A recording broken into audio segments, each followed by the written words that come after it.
Welcome to technology కేబ్రు. ముందుగా వీడియోస్ని ఆదరిస్తున్న ప్రతి ఒక్కరికి పేరు పేరున కృతజ్ఞతలు తెలియజేస్తున్నాను. ప్రతి ఒక్కరూ వీడియోని లైక్ చేయండి, అలాగే సబ్స్క్రైబ్ చేసుకోండి, తిరిగి మీ మిత్రులకు కూడా షేర్ చేయండి. ఈ యొక్క వీడియోలో మనం సెప్టెంబర్ 2023కు సంబంధించిన కరెంట్ అఫైర్స్ గురించి ఈ వీడియోలో మనం చూద్దాం. ముందుగా తైవాన్ దేశీయంగా నిర్మించిన మొట్టమొదటి జలంతర్గామి పేరు హైకోన్. ఫైవ్ ఐస్ ఇంటెలిజెన్స్ కూటమి యూకే, కెనడా, యుఎస్, ఆస్ట్రేలియా మరియు న్యూజిలాండ్లతో కూడిన గూఢచారాన్ని పంచుకోవడానికి 1946లో స్థాపించబడింది. ప్రారంభంలో సోవియట్ ముప్పును ఎదుర్కోవడంపై దృష్టి సారించింది. అయితే ఇటీవల కూడా ఇది వార్తల్లోకి వచ్చింది. ఈ యొక్క ఫైవ్ ఐస్ ఇంటెలిజెన్స్ అలయన్స్ ఏంటంటే, ఇది ఒక ఏజెన్సీ, స్పై ఏజెన్సీ టైప్. ఇది అటు ఆర్టిఫిషియల్ ఇంటెలిజెన్స్ వైపు కావచ్చు, మామూలుగా నేచురల్ ఇంటెలిజెన్స్ వైపు కూడా కావచ్చు. ఓకే. తర్వాత సెప్టెంబర్ 5న జకర్తాలో 43వ ఏసియన్ సమిట్ జరిగింది. ఈ యొక్క ఏసియన్ సమిట్ 20వ ఏసియన్ ఇండియా సమిట్ మరియు 18వ ఈస్ట్ ఆసియా సమిట్ 2023. ఇది ఎక్కడ జరిగిందంటే జకర్తా, ఇండోనేషియాలో జరిగింది. దీనికి భారత ప్రధాని ఈ సమ్మిట్కు సెప్టెంబర్ 7వ తేదీన హాజరయ్యారు. తర్వాత జార్జియా అక్టోబర్ నెలను హిందూ వారసత్వ మాసంగా ప్రకటించింది. సెప్టెంబర్లో ప్రకటించింది ఇది. తర్వాత వరుణ 2023 లేకపోతే 23, ఇది మిలిటరీ ఎక్సర్సైజ్. ఇది ఇండియా మరియు ఫ్రాన్స్ మధ్య ఈ ఎక్సర్సైజ్, ఈ వ్యాయామం జరుగుతుంది. నావికా దళ విన్యాసం. ఈ యొక్క వ్యాయామం అరేబియా సముద్రంలో జరిగింది. తర్వాత భారతదేశం తన మొదటి ఎయిర్బస్ C295 విమానాన్ని పొందింది. ఇది యూరోపియన్ ఏవియేషన్ లీడర్ ఎయిర్బస్ మరియు భారతదేశంలోని ప్రముఖ టాటా గ్రూప్ మధ్య భాగస్వామ్యం. అంటే వాళ్ళు ఈ రెండు కలిసి ఈ ఎయిర్బస్ C295 విమానాన్ని తయారు చేశాయి. తర్వాత G20 summit 2023 New Delhi. Overview. G20 ఆతిథ్యం భారతదేశం. వేదిక ప్రగతి మైదాన్, న్యూఢిల్లీ. ఎక్కడ జరిగిందంటే IECC Bharat Mandapam international exhibition convention centre. తేదీ సెప్టెంబర్ 9 నుండి 10వ తేదీ వరకు 2023. ఎడిషన్ 18వ ఎడిషన్.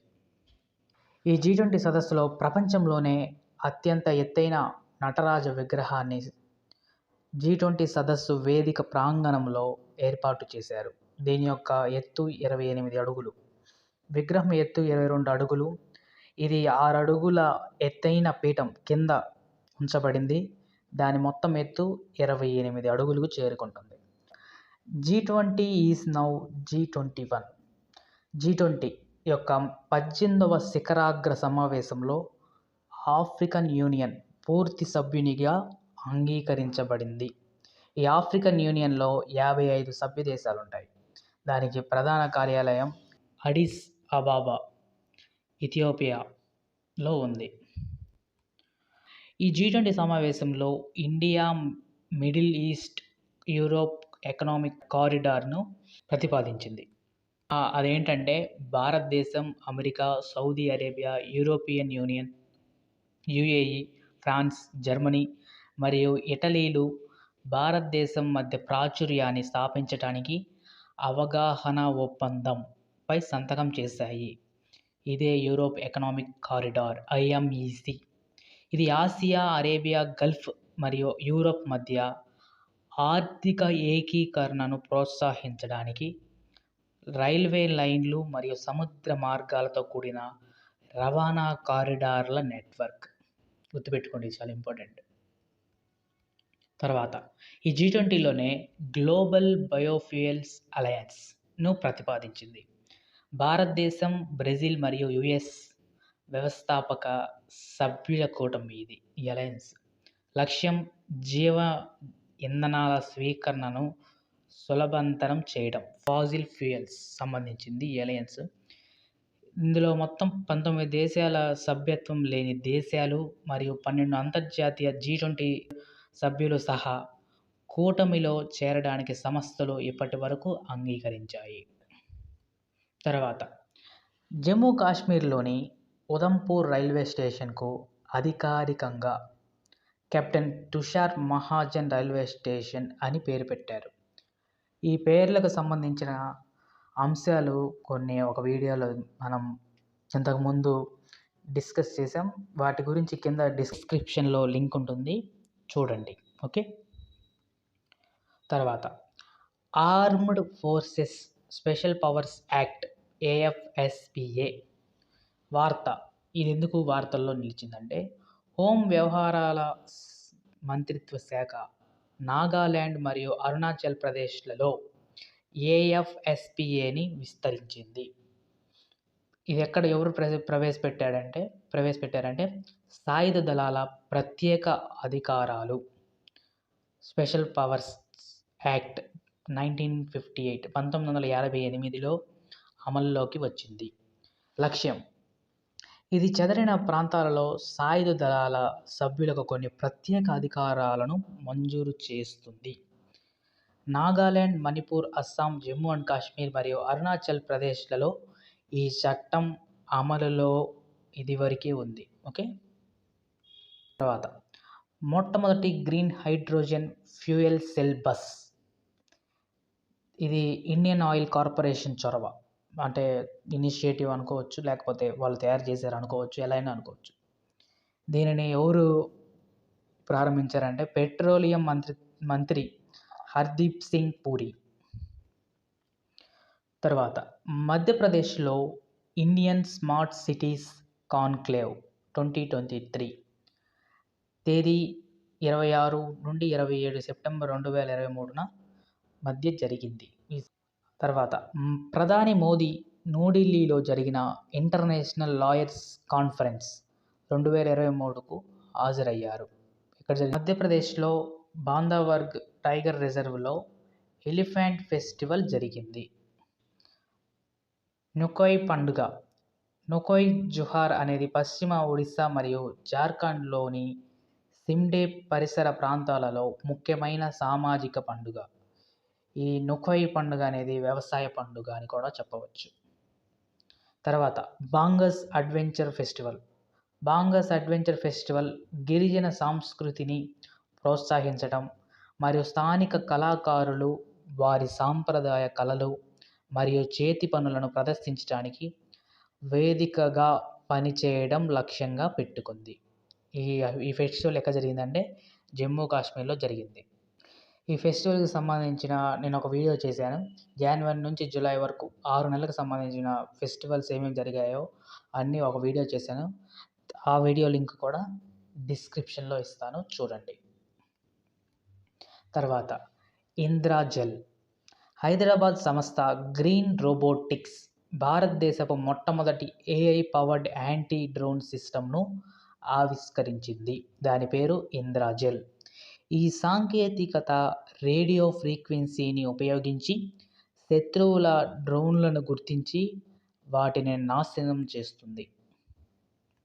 ఒడిశా అసెంబ్లీ స్పీకర్గా మొట్టమొదటి మహిళా స్పీకర్గా ప్రమీలా మాలిక్ నియమితులయ్యారు.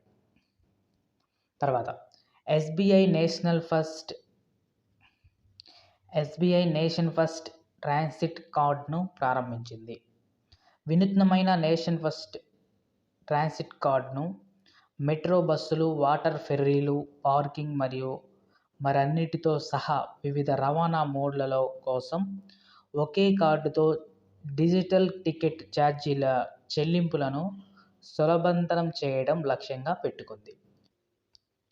తర్వాత సాంచి భారతదేశపు మొదటి సౌర నగరం. గుర్తుపెట్టుకోండి. మధ్యప్రదేశ్ ముఖ్యమంత్రి శివరాజ్ సింగ్ చౌహాన్ భారతదేశం మొదటి సోలార్ సిటీగా రైజిన్ జిల్లాలో సాంచి నగరంగా ప్రారంభించారు. భారతదేశపు మొదటి లైట్ హౌస్ ఫెస్టివల్. చారిత్రక లైట్ హౌస్లను పర్యాటక ప్రాంతాలుగా మార్చే లక్ష్యంతో ఈ ఉత్సవం జరిగింది. భారతదేశపు మొదటి లైట్ హౌస్ ఫెస్టివల్ గోవాలో సెప్టెంబర్ 23 నుండి 25 వరకు జరిగింది. భారతదేశపు మొట్టమొదటి యూపీఐ ఏటీఎం. భారతదేశం యొక్క మొట్టమొదటి యూపీఐ ఏటీఎం కార్డ్లెస్ నగదు ఉపసంహరణ వ్యవస్థ సౌలభ్యం కోసం హిటాచీ ఏదో కంపెనీ మరియు NPCI national payments corporation of India ద్వారా ప్రారంభించబడింది. వేరంగన దుర్గావతి టైగర్ రిజర్వ్. ఇది మధ్యప్రదేశ్లోని సాగర్, దామోహ్ మరియు నర్సింగ్పూర్ జిల్లాల్లో విస్తరించి ఉంది. ఇది మధ్యప్రదేశ్లోని 7వ టైగర్ రిజర్వ్. ఇది నౌరాదేహి వన్యప్రాణుల అభయారణ్యం మరియు దుర్గావతి వన్యప్రాణుల అభయారణ్యంలోని ప్రాంతాలను కలిగి ఉంటుంది. తర్వాత లెట్స్ మూవ్ ఫార్వర్డ్. భారతదేశం అంతటా పాఠశాలకు వెళ్ళే పిల్లల ఆరోగ్యం మరియు మొత్తం శ్రేయస్సును మెరుగుపరచడానికి ఇది ఒక పుస్తకం. ఇది ఒక comic book. National council of education research and training NCERT మరియు united nations education scientific and cultural organisation UNESCO సంయుక్తంగా ఈ పుస్తకాన్ని రూపొందించాయి. మహిళా రిజర్వేషన్ బిల్ 2023.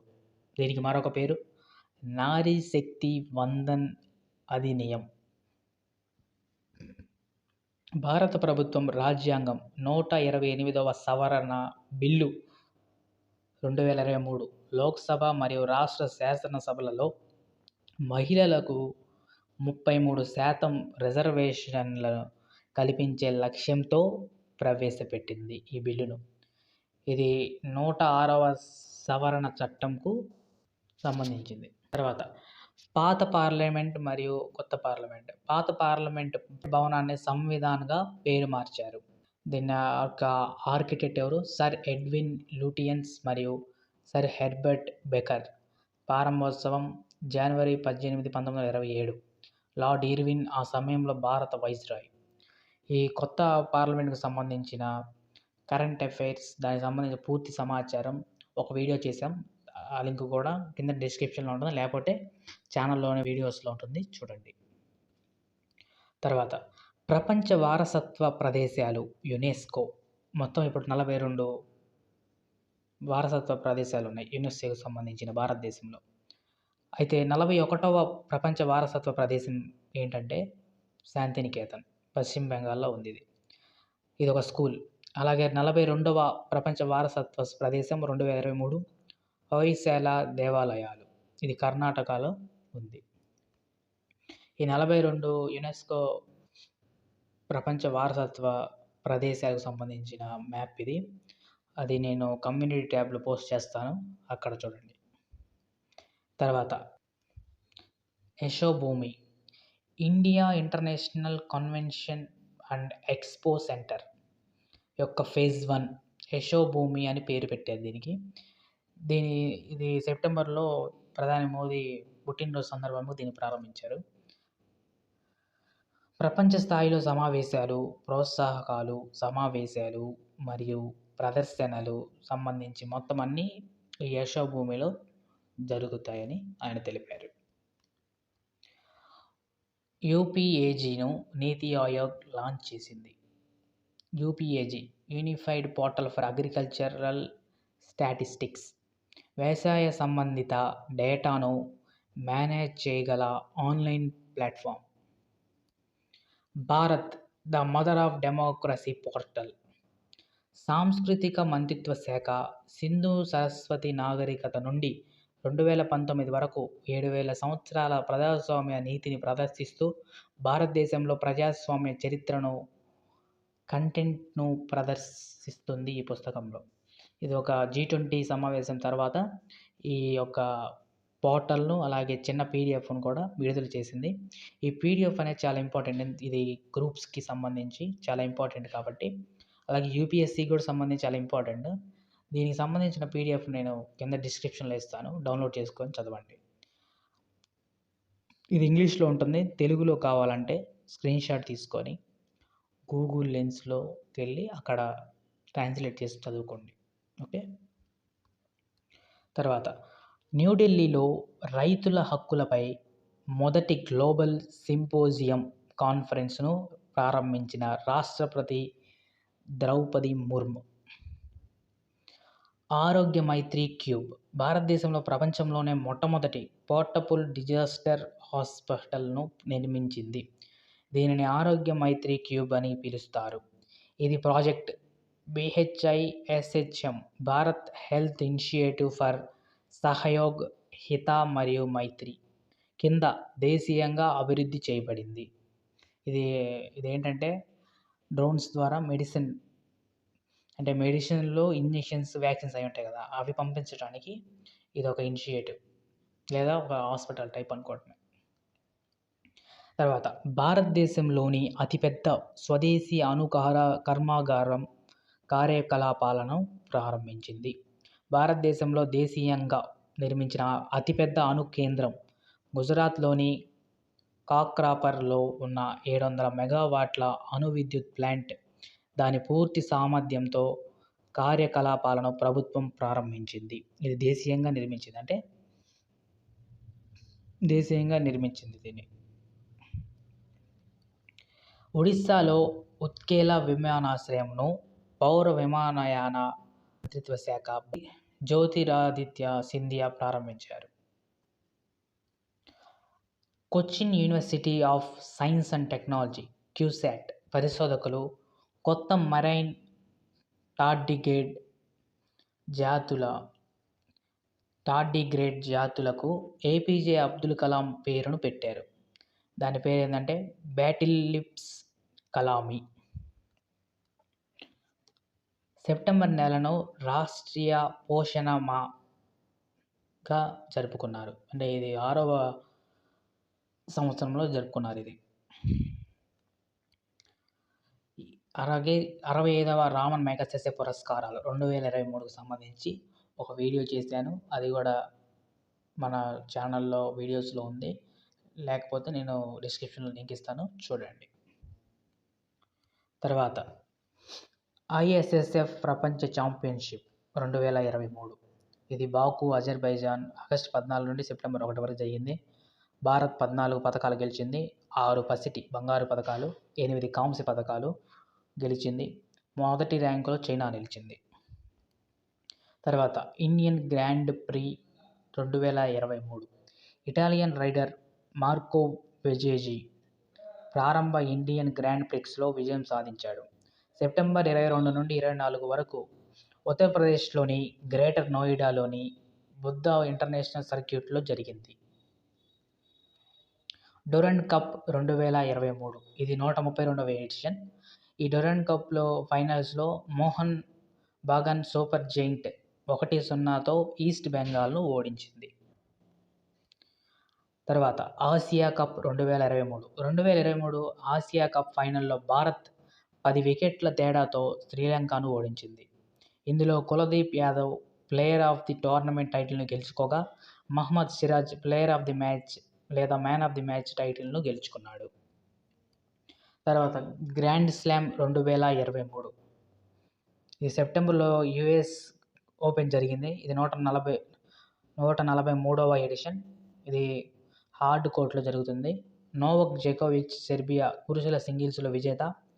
కోకో గఫ్ USAకి సంబంధించి మహిళల సింగిల్స్ విజేత.